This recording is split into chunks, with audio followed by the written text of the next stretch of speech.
Zaldico nasa bansang France na matapos maghain ng political asylum petition. Ang Pangulong Bongbong Marcos makikipagpulong naman bukas sa ambassador ng France sa Czech Republic. Detalye ng balita mula kay Radyoman Chanel Salazar. RMN Live Report. Kinumpirma ng Malacanang na wala na sa kustodiya ng Czech Republic si dating ako Bicol Party List Representative Zaldico at ngayon nasa jurisdiction na ng France matapos maghain ng petisyon para sa political asylum. Ayon kay Palace Press Officer Claire Castro, hiniling ng French government ang paglipat kay Ko sa France habang dinidinig ang kanyang asylum request. Nilinaw naman ni Castro na hindi nakakulong si Ko sa France kundi nasa pangasiwa ng French authorities. Sa kasalukuyan, kumpirmadong wala na sa kustodiya ng Czech authorities si Zaldico. Meanwhile, the DFA has received highly reliable information that Zaldico has a pending petition for political asylum in France. He has been requested to be transferred to and is now under the jurisdiction of French authorities.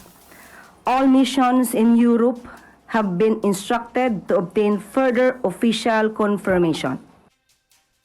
Wala pa umanong impormasyon si Castro kung kailan naghain ng petisyon si Ko at kung sino ang nag-turn over sa kanya sa mga otoridad ng France. Aminado naman ng palasyo na nadismaya si Pangulong Ferdinand Marcos Jr. nang malamang wala na sa kustodiya ng Czech Republic si Ko.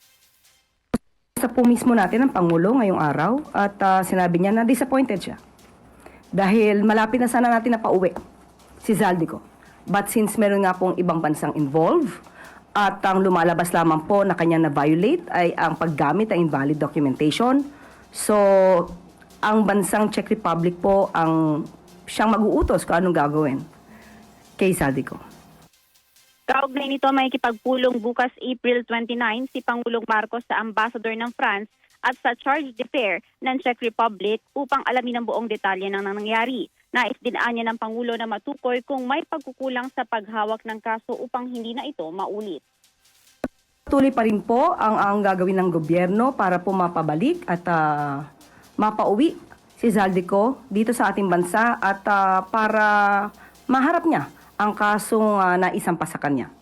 At bukas po ay magkakaroon ng pagpupulong.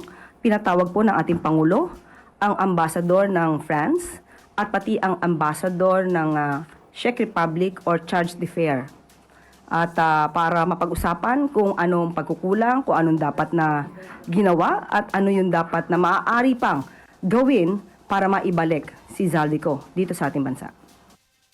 Tiniyak ng pamahalaan na gagamitin nito ang lahat ng legal at diplomatikong paraan para mapauwi si Ko sa Pilipinas at harapin ang kanyang kasong graft at malversation laban sa kanya. Kasama mo sa DZXL RMN Manila, Radyoman Chanel Salazar, Tatak RMN.